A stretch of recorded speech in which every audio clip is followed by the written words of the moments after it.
नमस्कार दोस्तों, स्वागत है आपका हमारे YouTube चैनल शिक्षा आश्रम बटुलिया में।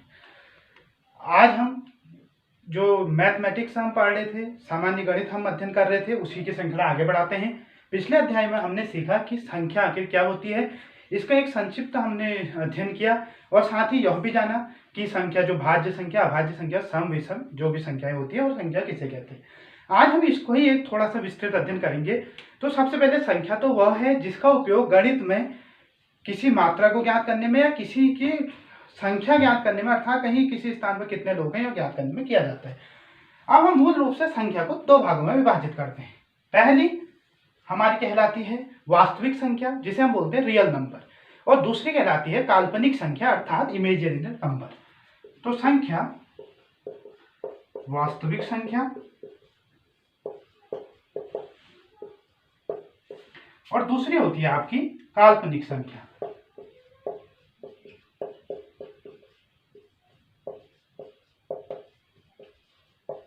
ये रियल नंबर है, इसे हम आर से भी डिनोट करते हैं।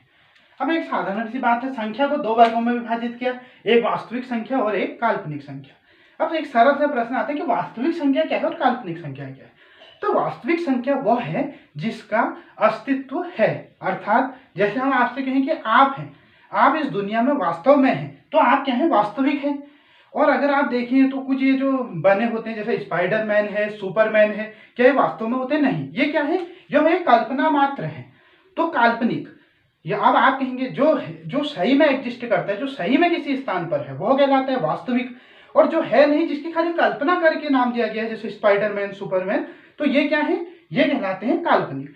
अब आप कहेंगे संख्याएं कहाँ हैं? संख्याएं तो सभी, आप ये कह सकते हैं कि काल्पनिक होगी, या ये कह सकते हैं कि सारी संख्याएं वास्तविक होंगी। आखिर कहाँ?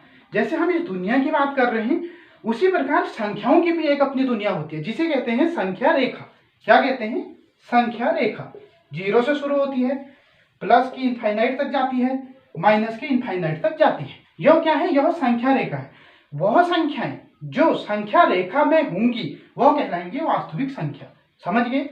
यह संख्या रेखा एक परिवार है, या समझ लीजिए यही इनकी संख्याओं की दुनिया है। और इस संख्या रेखा में जो संख्याएं होंगी वह कहलाएंगी वास्तविक संख्या, और जो इस संख्या रेखा में नहीं होंगी वह कहलाएंगी काल्पनिक संख्या।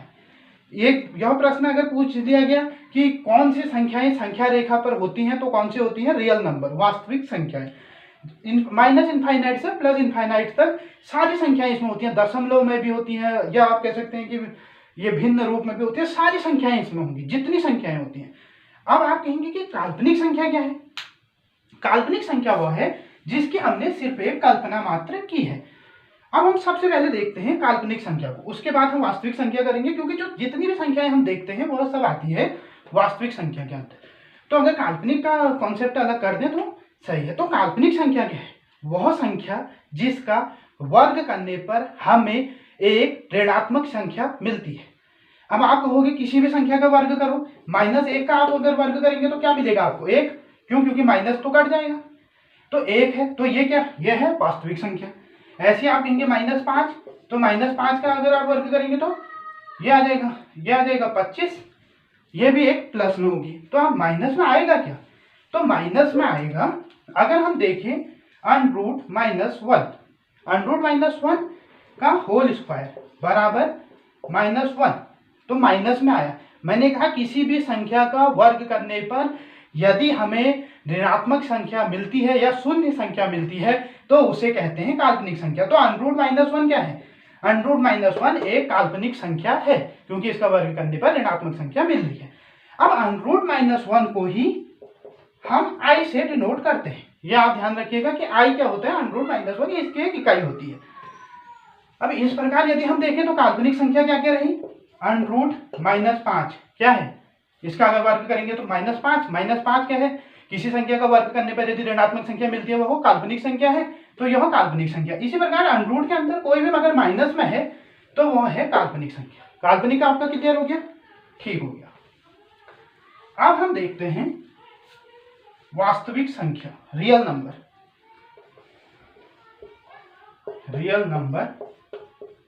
वास्तविक संख्या।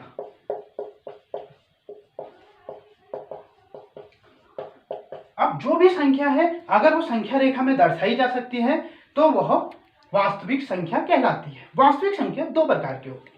क्या क्या? पहली परिमेय संख्या और दूसरी अपरिमेय संख्या। परिमेय संख्या जो नहीं होंगी वो अपरिमेय संख्या होंगी।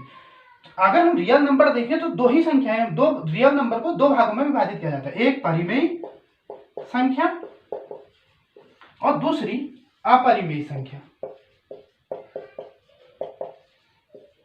परिमेय भी रियल नंबर के अंदर आएगा, अपरिमेय भी रियल नंबर के आएगा, अर्थात जो रियल नंबर वास्तविक संख्या का जो परिवार है उसके दो मेंबर हैं, एक परिमेय संख्या और एक अपरिमेय संख्या। तो सबसे पहले हम जानने का प्रयास करते हैं कि परिमेय संख्या क्या है। तो परिमेय संख्या के लिए सिंपल सा एक कॉन्सेप्ट है, वह संख्या जिसे P/Q के रूप में लिखा जा सकता है, जहां P और Q दोनों पूर्णांक हैं लेकिन Q 0 के बराबर नहीं है। परिमेय संख्या क्या है? जिस संख्या को हम P/Q के रूप में लिख सकते हैं जहां P और Q क्या है? पूर्णांक है और Q is not equal to 0। ये सेटिस्फाई होना चाहिए। कौन कौन सी कंडीशन? इस रूप में होनी चाहिए, P जो है ये भी पूर्णांक, Q भी पूर्णांक, लेकिन Q 0 नहीं होना चाहिए। ये क्यों कहा है? क्योंकि 0 भी एक पूर्णांक है लेकिन हर कभी भी 0 नहीं होना चाहिए। अब देखते हैं एक हल्का सा प्रश्न उठा के देखते हैं। अब 5 क्या है? आपसे पूछा 5 क्या है। जनरली आप देखेंगे, आप कहेंगे P/Q के रूप में होनी चाहिए। कहाँ है 5 P/Q के रूप में? तो ये परिमेय संख्या नहीं है। क्यों? क्योंकि इसके जो अपॉन में 1 रहता है। खुद मानते हैं 5/1 क्या होगा? 5 भी होगा। तो ये क्या होगा? P क्या है इसमें? 5। P क्या है? 5। Q क्या है? 1। अब देखते हैं हम कंडीशन, P और Q पूर्णांक होने चाहिए। P/Q के रूप में होनी चाहिए, P/Q के रूप में है। P और Q पूर्णांक होने चाहिए। एक पूर्णांक है या नहीं है? 5 पूर्णांक है या नहीं है? क्या Q बराबर 0 है? नहीं है। तो ये क्या है? एक परिमेय संख्या है। अब हम एक दूसरा उदाहरण आपको देख लेते हैं, सिंपल 2.5। आप बताओ 2.5 क्या है? 2.5 को हम कैसे लिख सकते हैं? 25/10 लिख सकते हैं या नहीं लिख सकते हैं? आंशिक मान तो यही होगा। अब बताओ P/Q के रूप में है? हाँ है। P बराबर क्या है? 25 पूर्णांक है, यस। Q बराबर क्या है? 10 पूर्णांक है, हाँ। Q बराबर क्या? Q 0 है? नहीं है। तो ये भी क्या है? एक परिमेय संख्या है। अब एक जब बेसिक सा क्वेश्चन जो पूछा जाता है परीक्षा में, वो पूछा जाता है कि शून्य क्या है, 0 क्या है।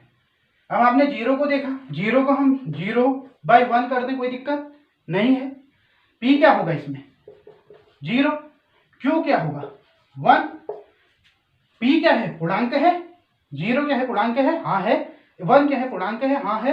क्या Q इज इक्वल टू 0 है? Q is not equal to 0। तो ये क्या है? परिमेय संख्या है, हाँ है, परिमेय संख्या है। 0 एक परिमेय संख्या होती है। कैसे होती है आपने देख लिया।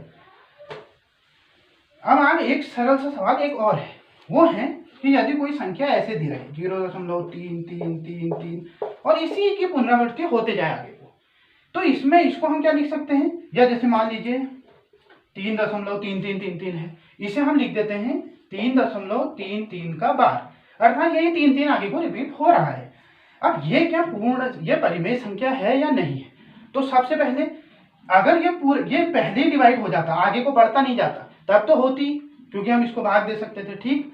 क्योंकि ये आगे को बढ़ता जा रहा है लेकिन इसके ऊपर बार लगा है, इसको मतलब आगे को यही चीज रिपीट हो रही है, तो ये परिमेय संख्या होंगी। क्यों? क्योंकि आवर्ती है। इसे हम बोलते हैं जो है दशमलव प्रसार बोलते हैं।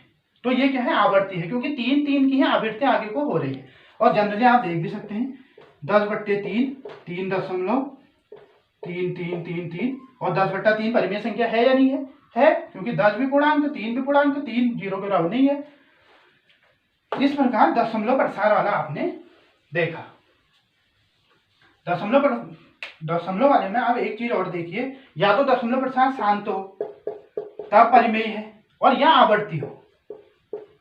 अब इसमें आप देख लीजिए, इसको समझने के लिए यदि आप समझ लीजिए कहीं पर लिखा है 8 का भाग 4 में दे रखा है, ठीक। तो आप क्या करेंगे? यहाँ पे दशमलव आ गया, यहाँ 40 आ गया, यहाँ 5 आ गया, 40 है, डिवाइड हो गया, शेषफल क्या है? 0। शेषफल 0 आ गया, तो इसका मतलब क्या है? इसका दशमलव प्रसार शांत है। शांत मतलब जो समाप्त हो जाए। तो 0, जब यहाँ शेषफल 0 है तो ये शांत हो गया। दूसरा आपने देखा 10/3 है, तो 3.333333 आगे को आते रहेगा, तो ये क्या है? आवृत्ति है। तो अगर शांत होगा तब भी परिमेय संख्या, आवर्ती होगा तब भी परिमेय संख्या। अब अगला हम देखते हैं, जब ये सारी संख्याएं तो परिमेय आ रही हैं, सभी को p बट्टे q के रूप में लिख दे रहे हैं, तो अब अपरिमेय संख्या क्या है? अपरिमेय संख्या वह संख्या जिन्हें p बट्टे q के रूप में यदि लिखा जा सके तो p और q या तो पूर्णांक ना हो या q बराबर 0 हो। ठीक, अब एक सरल सा बात है, मैं आपसे कह देता हूं √2। √2 का मान क्या है? √2 का मान यदि आप कैलकुलेशन करके निकालेंगे अपने कैलकुलेटर से 1.414 और आगे को कोई संख्या आते रहेगी, ये समाप्त ही नहीं होगा। समाप्त नहीं होगा का अर्थ दशमलव प्रसार शांत नहीं है, अशांत है, या इन्हें कह सकते हैं अनावर्ती है, क्योंकि आवर्ती भी नहीं हो रही। तो ये क्या कहलाएगा? अपरिमेय संख्या। रूट के अंदर जो भी संख्या होगी वह अपरिमेय होगी, लेकिन एक बात का ध्यान रखना होगा कि उसका पूर्ण वर्ग या वर्गमूल ना निकल सके तब, क्योंकि अक्सर तो कैसे दिया रहता है पेपरों में √9, √4, √2, √25 अपरिमेय संख्या छाटो। तो आदमी सोचता है, जो स्टूडेंट है वो सोचता है यार जो √ के अंदर है वह अपरिमेय है, √ के अंदर तो चारों है, लेकिन अगर इसको सॉल्व करते तो ये क्या निकल जाएगा 3, ये क्या निकल जाएगा 2, √4 बराबर 2, 25 का निकल जाएगा 5, √2 का करेंगे तो इसका नहीं निकल पाएगा। तो अपरिमेय संख्या कौन हुई? √2, क्योंकि ये नहीं हुई, क्योंकि इनके नीचे 1 है, इसके नीचे भी 1 कर सकते हैं, इसके नीचे भी 1 कर सकते हैं। क्या √2 के नीचे 1 नहीं कर सकते? कर सकते हैं, लेकिन उसके बाद क्या √2 एक पूर्णांक है? नहीं है। √2 का मान क्या है? 1.41444, आगे को कुछ है, समझ गए? एक बेसिक कॉन्सेप्ट और आता है, वह आता है कि पाई क्या है।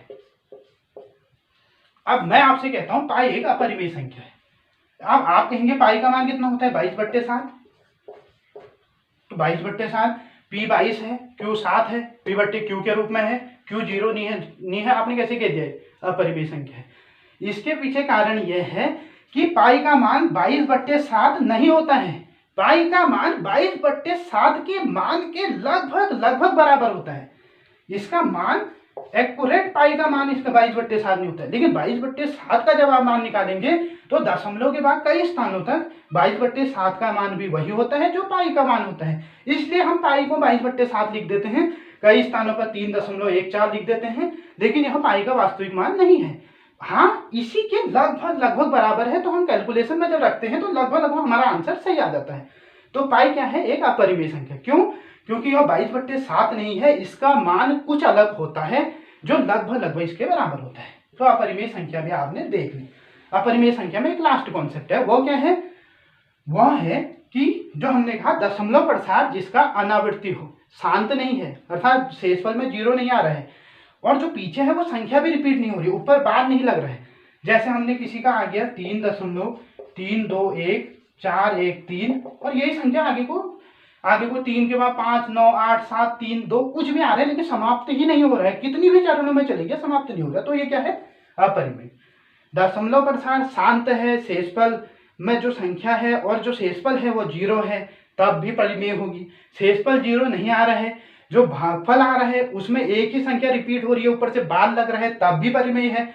लेकिन ना तो शेषफल 0 आ रहे हैं और ना तो जो भागफल आ रहे हैं वो एक निश्चित संख्या आ रही है, वो अलग अलग संख्याएं आती रह रही है, तब आपका अपरिमेय है। इस प्रकार रियल नंबर में आपने परिमेय संख्याओं को जाना, अपरिमेय संख्याओं को जाना। 0 एक परिमेय संख्या है, पाई एक अपरिमेय संख्या है। कौन परिमेय है कौन अपरिमेय है, इनको आपने अध्ययन किया। अब अगली वीडियो में हम यह अध्ययन करेंगे कि किस प्रकार से अन्य संख्याएं होती हैं। आज के लिए इनका जोड़ कितना होता है, इतना आप जोड़ नहीं पाएंगे। अब आप एक जनरल सी चीज यहां पर देखेंगे, यदि मैं कहूं कि √3, √6, 2, -3 और 8 ये किस संख्या युग्म का है, कौन सी संख्याएं हैं? तो आप कहेंगे √3 परिमेय संख्या तो नहीं है, अपरिमेय संख्या है। √6 अपरिमेय संख्या है। 2 परिमेय संख्या। -3 क्या होगी? -3/1 लिख सकते हैं, p बट्टे q के रूप में लिख दिया। p क्या है? -3, q क्या है? 1, q is not equal to 0, q 0 के बराबर है, नहीं है 1 के बराबर। तो ये एक परिमेय संख्या है, क्योंकि -3 भी एक पूर्णांक होता है जिसे ऋणात्मक पूर्णांक कहा जाता है, कल हमने पढ़ा है, -∞ से +∞ तक। तो ये भी एक परिमेय संख्या है, -3 भी एक परिमेय संख्या और 8 भी एक परिमेय संख्या है। तो ये आए किसमें? आपके ये कहलाएंगे रियल नंबर। वास्तविक संख्याएं क्यों कहलाएंगी? क्योंकि इसमें परिमेय भी है अपरिमेय भी है। परिमेय और अपरिमेय जिसमें आएंगी वो कहलाएंगे रियल नंबर। रियल नंबर में परिमेय संख्या भी आएंगी, अपरिमेय संख्याएं भी आएंगी। ऐसी उम्मीद है कि आपको ये पसंद आया हो। अगर आपको पसंद आया है तो हमारे चैनल को सब्सक्राइब करिए, लाइक करिए और दोस्तों में शेयर करिए। कल हम इसका अगला कॉन्सेप्ट सीखेंगे। शायद अगली वीडियो में यह संख्या वाला चैप्टर समाप्त हो जाए। धन्यवाद।